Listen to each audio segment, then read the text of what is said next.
Dimanche dernier, lors du premier tour des élections régionales, les électeurs ont envoyé un message clair, celui du rejet de la politique menée par le gouvernement et Nicolas Sarkozy. Plus qu'un désaveu, c'est une véritable défaite qu'a subie l'UMP. La droite enregistre en effet un score historiquement bas. Malheureusement, il faut aussi noter l'abstention et la montée du Front National. Le lancement d'un débat sur l'identité nationale et le discrédit de la politique organisée par la droite, avec notamment en Île-de-France une campagne électorale qu'on va dire de caniveau, explique pour beaucoup la remontée de l'extrême droite et le découragement qui se lie au travers d'un taux d'abstention record. A l'inverse, la gauche est sortie largement victorieuse de ce premier tour. Je m'en réjouis. Je suis plus particulièrement satisfait des résultats du Front de gauche. Présent dans 17 régions, il réalise dans la plupart d'entre elles des scores au-delà de 5% et au-dessus de 10% dans 4 régions.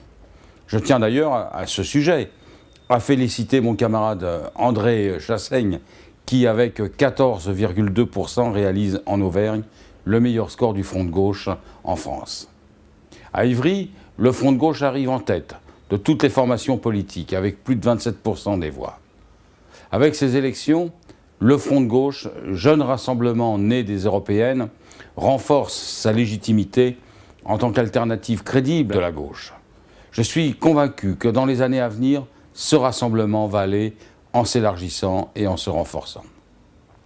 Alors, dimanche prochain aura lieu le second tour de ces élections régionales. Ce sera l'occasion de prolonger et d'amplifier la défaite de la droite. La gauche, dans sa diversité, sera unie sur des listes communes pour porter un programme social, solidaire et écologique pour nos régions. Mais c'est aussi l'assurance d'une résistance contre les politiques gouvernementales, que ce soit la casse de l'hôpital public, l'éducation nationale, de nos retraites, des collectivités, etc.